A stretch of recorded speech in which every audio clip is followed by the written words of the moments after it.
Hi, I'm Julien Berta, the CEO of Smart Pixels.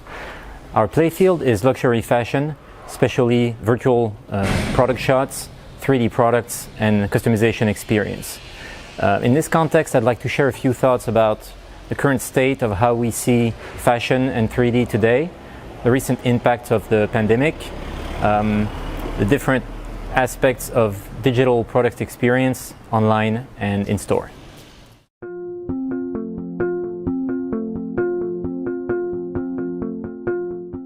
So we already saw that in pre-pandemic times, luxury fashion retail was already challenged by e-commerce, by omni-channel, by very high operating costs, mostly driven by rent. Now, some players played the card of being truly unique in retail, staying relevant, providing unique experiences around customization, personal shoppers, and really give a reason for shoppers to visit the store and live something unique. Digital in that context can help, providing really that relevance to the store and maintaining an omni-channel type of engagement that is consistent throughout the experiences of the brand. COVID in that context only accelerated things. When we thought we had a few years to adapt, it turned to a few weeks. Now, during lockdown, what we've seen is obviously a lot of stores closed, which led to a lot of on-hand inventory that went unsold. Some players managed through appointments to maintain some activity, especially bespoke, which was already by appointment anyway. Obviously, the big learning of this pandemic was the big rush to e-commerce for all types of brands, including those who thought they had more time to adapt to this new challenge. Now, our predictions, always a difficult exercise. The balance of power between landlords and brands is going to shift as the price of retail space is going to vary wildly. This will create opportunities for bigger stores, maybe more stores, pop-up stores, all kinds and shapes of different retail opportunities. On-demand manufacturing is a big trend that is here to stay. Obviously, for retail, this poses a challenge as instant gratification means walking away with the product of your choosing will be challenged by the presence of on-demand manufacturing. But at the same time, it creates opportunities like reduction in inventory, reduction in prototyping costs, more agility in adapting to the changing demand. That also creates a huge opportunity in terms of customization. If you make the piece when it's ordered, you can make whichever piece the customer desires. Digital channels are now in place across the board. The store is not necessarily where the entire transaction is going to get fulfilled. It might be the place where the order gets placed, it might be the place where the order gets picked up, and anything in between. What it means for stores is, number one, there's not going to be less stores. There might even be more stores as rent becomes more affordable. The stores are going to come in a lot of different shapes and sizes, but they will always be relevant, always be unique. They will cater to more local shoppers. As travel has plummeted throughout the pandemic, the person buying from your store is a person from down the street, not from the other side of the world. So leverage your uniqueness, work on what makes your store unique, and provide services that nobody else can. Customization, bespoke appointment. Stores will become venues, places of entertainment. Even we're seeing co-working spaces, bars, art exhibitions are all things that are going to make the store a relevant place to visit. Digital channels are now in place, from taking the order online to fulfilling the order online. This means the store might be the place where the order gets placed but not fulfilled, or where the order gets picked up at the end of fulfillment, and every combination in between through omni-channel.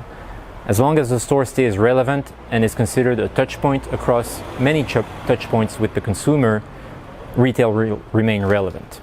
Now, lastly, on-demand manufacturing is also a huge opportunity for customization. It means you make the piece that the consumer truly desires, you reduce your inventory, you reduce your prototyping costs, and you can create any sort of mass customization throughout your existing manufacturing channels. So where is Smart Pixel in this context? Working with us means your assets are digital. That means more flexibility, faster time to market, truly adapting your collection and your offering to the local demand of your consumers. You become agile, adaptable in those changing times. Your reduction in inventory and your flexibility makes you more adept to speak to the local consumer and their unique demands. The speed at which the pandemic forces us to adapt demands digital tools, and really agile processes to keep up with the times.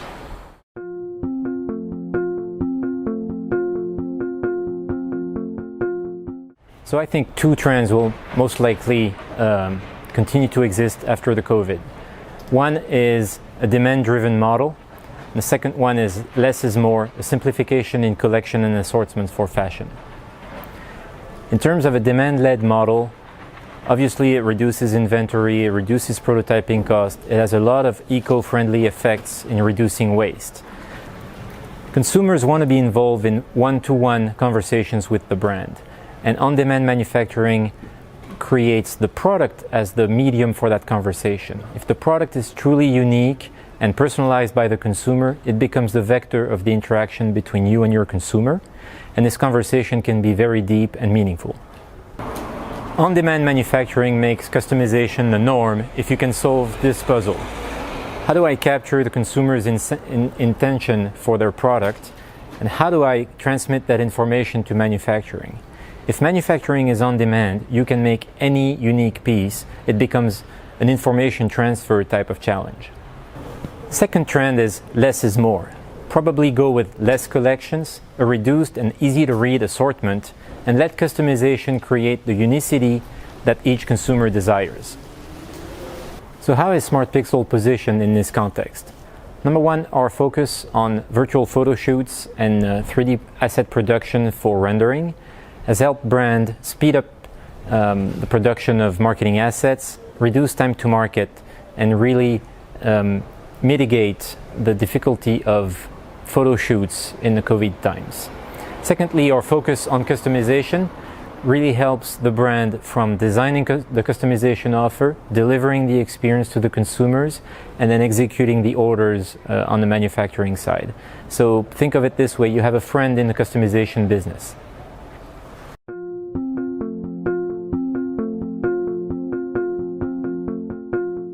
So product customization enables you to conduct a one-to-one conversation with your consumer with the product at the center of that conversation, and we think that's uniquely relevant and really creates a strong brand engagement.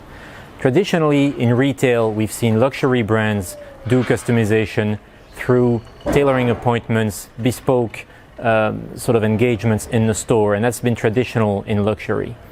In terms of online, with the noticeable exception of Nike ID, not a whole lot of customization has been happening.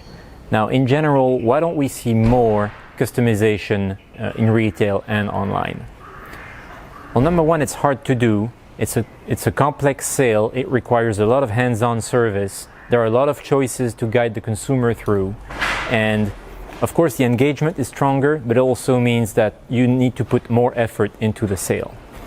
Now, online is especially difficult because visual realism is really of paramount importance. You cannot create any sort of disconnect between the product the consumer will receive and the one they saw online.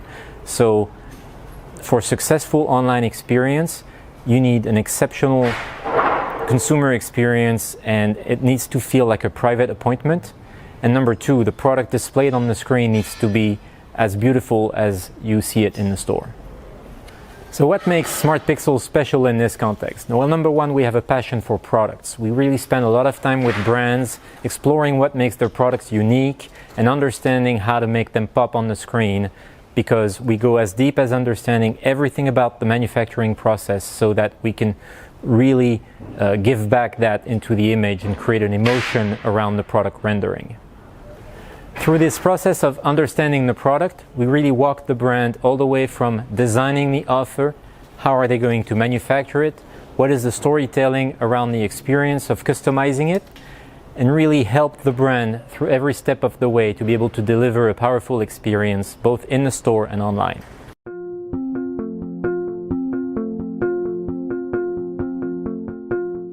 So obviously it's always difficult to predict how technology is going to evolve, especially in the context of fashion, which is a rapidly evolving field itself. So I'll probably be proven wrong, but where we are today, what are we seeing today around 3D and fashion? Well, firstly, 3D design, the use of 3D tools for designing fashion pieces is growing rapidly.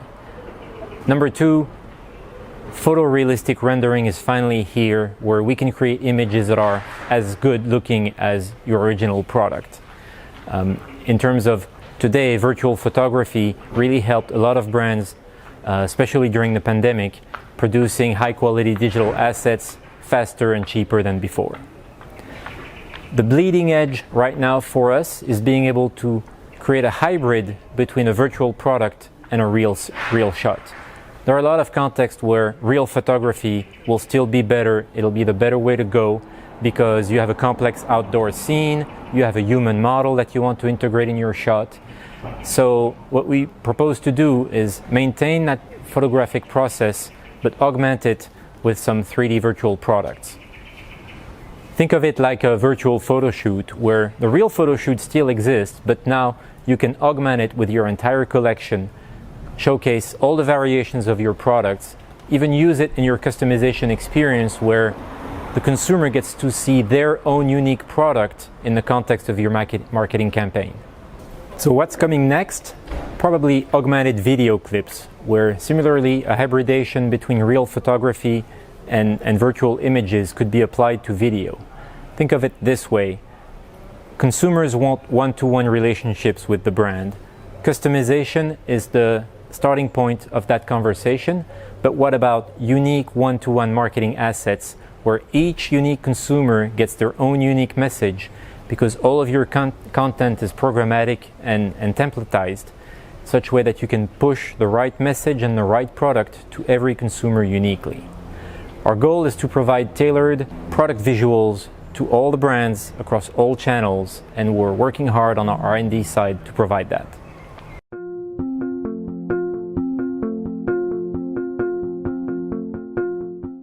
So our goal today is to provide brands with all visuals of their products across all channels. How did we get to this lofty goal? We had our early days in retail using augmented reality and projection mapping to create in-store experiences that were truly captivating from a visual standpoint. From there we noticed that, the product visual is a very impactful message. If you have a good-looking product visual, there's a lot you can tell about your brand, about your offering, and you can truly engage consumers at the level of their expectations. So we kept growing on our capacity to digitize products very efficiently and very precisely, create really good-looking materials that make your product justice, and compose that into beautiful images that the brand can push across all channels, social, e-commerce, retail, even prototyping upstream, and product manufacturing downstream. So what's the common point between our clients and what makes them special? If you look at brands like Valentino, Churches, they all have a true dedication and passion for product. Product is really the center of their storytelling, as it should be, and they are passionate people. And we try to match that passion with our understanding of their product and giving them the tools to communicate that passion to their consumers efficiently. So what makes Smart Pixels unique? What sets us apart? Well, I'm just going to take the word of my customers for it. If you take people like Berluti, like Dior, like Paco Rabanne, what are they saying about us is truly about visual fidelity of our product rendering. The amount of time and effort that we put to make the product be truly an emotional image and communicates the passion that the brand has put behind it, this is really what people come to Smart Pixels for, and this is why most of our customers have been with us for many years and bring us more and more business, because we care about products.